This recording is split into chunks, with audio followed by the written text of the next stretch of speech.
Massive game up next for Manchester United. The FA Cup fourth round, and such a difficult tie for Manchester United away at Arsenal. Besides maybe Man City, we couldn't have really got a more difficult tie than this if Arsenal are to take this competition seriously.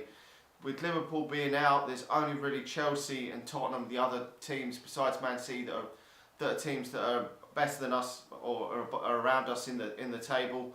And I don't know. I mean, Tottenham have got a lot of problems in their team, and so have Chelsea. So this is probably as hard as it gets away at Arsenal for Manchester United. I would have liked an easier team so that we could have maybe rotated the squad like we did against Reading, and maybe also give some of the younger players that just aren't getting enough game time, the likes of Gomez and Chong, more minutes because they haven't had enough this season.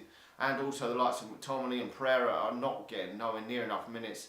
And it would give the likes of Pogba and players like that and Matic or Herrera, some of them players, a rest. But we're not really able to do that if Solskjaer is to take this competition seriously. But we also do not know whether Emre is going to take this competition seriously for Arsenal either in this game, because Arsenal have got more things to play for than Manchester United, to be honest. I mean, we're in the same amount of competitions, but Arsenal have really got to win that Europa League if they don't finish in the top four, or it's probably been a failure for them this season. Manchester United are on a roll, and the Champions League, we're probably not going to get past PSG. So this is the only chance for Manchester United realistically to get any silverware this season. And I think Arsenal have a realistic chance of winning that Europa League. It is difficult to win it, but they've got a lot of games in that, so I think that they may take it a bit more lighter than Manchester United. I think Manchester United might take it slightly more seriously. We do have a massive squad, which does help as well, and we have hardly any injuries. So if Manchester United get through this game, there is a massive chance we will get a weaker team in the next round. It probably won't be as tough an opposition as this one again, and it will give other players a chance to play, because if we get knocked out in this game against Arsenal and against PSG in the Cup, then you're looking at a number of these players not getting game time between now and the end of the season, which will be really disappointing. The likes of Pereira, obviously, I said Chong and Gomez, and I believe that if we do get knocked out of these, it will look like a bit of an error not sending Chong and Gomez out on loan, because they're not going to get no football between now and the end of the season if we're knocked out of these two competitions. So I think Manchester United have got to take it seriously. There's players that need game time, the likes of Lukaku and Sanchez. Will they get game time in this game? I'm not sure. I just don't know if they're going to start this game or not. We haven't seen the players training, so we don't know if there's any youngsters in and around the squad, because Manchester United under-23s also play on Friday against PSG, if I'm not mistaken. So we will know pretty soon in the next day or so if we see any training footage, if they are training with the first team or not. I would believe that then they would probably be in and around the matchday squad for this game. If not, then obviously they're playing that game in the under-23s, I would hope. So what sort of team do I expect him to go for? Well, I don't know. I just don't know if he's going to go for Romero in goal. Probably will, but David Hare's been brilliant lately, so I would go for Romero. He's never really let Manchester United down. If we lose this game, it probably won't be due to Romero's mistakes. The defence, will he go with Bay in this one? Maybe go with Bay, Lindelof, or I'm not too sure. And then if Luke Shaw's back, may go with Luke Shaw and Dalot or Ashley Young. It's a real mystery what he's going to go for. Pogba, Herrera, Matic will probably be the midfield three. I don't think he's going to weaken it too much. Then probably Sanchez, Martial and Rashford up front.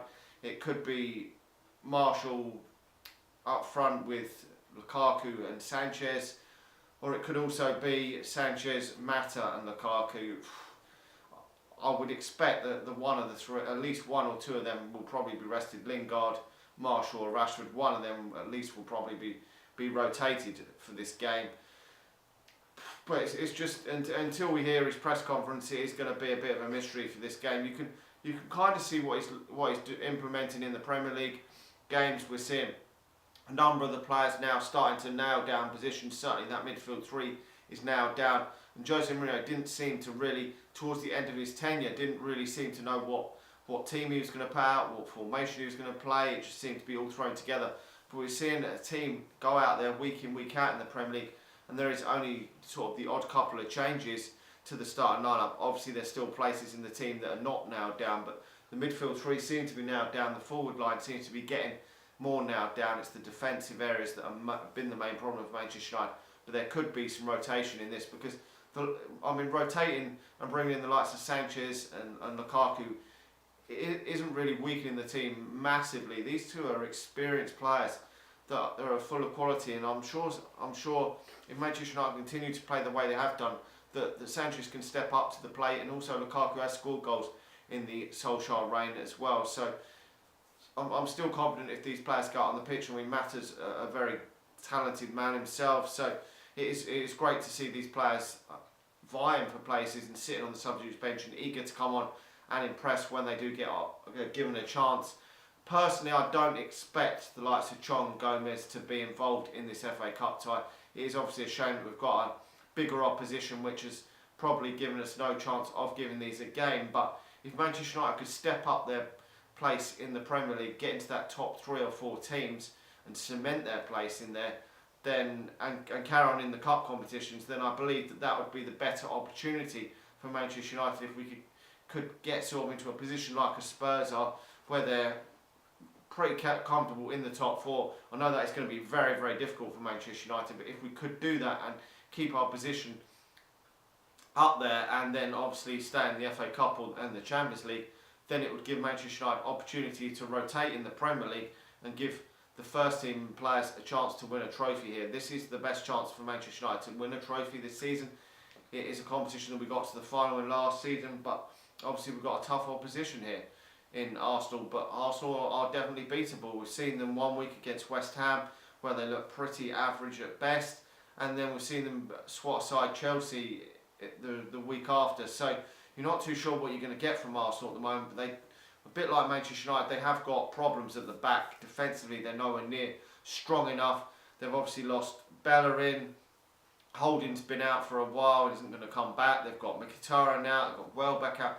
So they're having to dig deep in their squad as well with a number of injured players. But if Koscielny continues to come back and play a consistent amount of games, that is a massive boost for Arsenal at the back. They've got obviously Aubameyang and Lacazette up front. I'm not too sure if both of them are going to start this game, or maybe one may be on the substitutes bench. I'm not too sure. But they've got a lot of other players in there. Iwobi may well start, maybe not. They've obviously got Ramsey. They've got a wealth of attacking options at Arsenal, but defensively Manchester United could get at Arsenal with obviously no experience of Bellerin in the back, which may help Manchester United somewhat as well.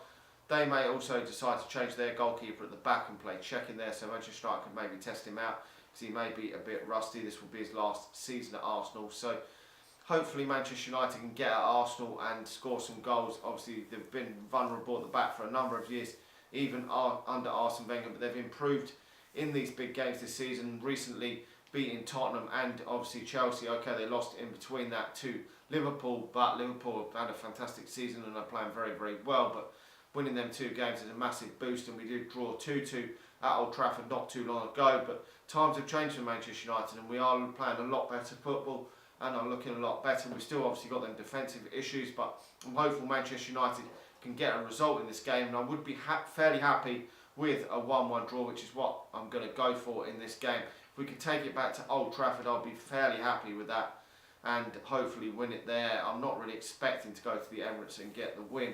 It would be very, very difficult for Manchester United to go there and get the win. We've won 7 games on the trot. Can't really expect this Manchester United team to constantly keep winning all the time. And this would be a game where you would be happy if you draw it and then you move on to the replay and hope to beat them at home. Whereas you'd want to drop points in the league and have a stupid draw. You would take one in this competition. So I'm going for 1-1. Make sure to like the video. Let me know your thoughts in the comments below. Do you think there will be any youngsters given the opportunity in this game, maybe on the substitutes bench like we did before? Chong and Garner were on the substitutes bench before, but unfortunately Garner couldn't get on the pitch due to Sanchez getting injured. He would have made his debut otherwise. But hopefully there's still time to come this season if we remain in these 2 cup competitions. I hope that they will get some game time. Anyway, like the video, subscribe to the channel if you're new, and I'll talk to you all again soon.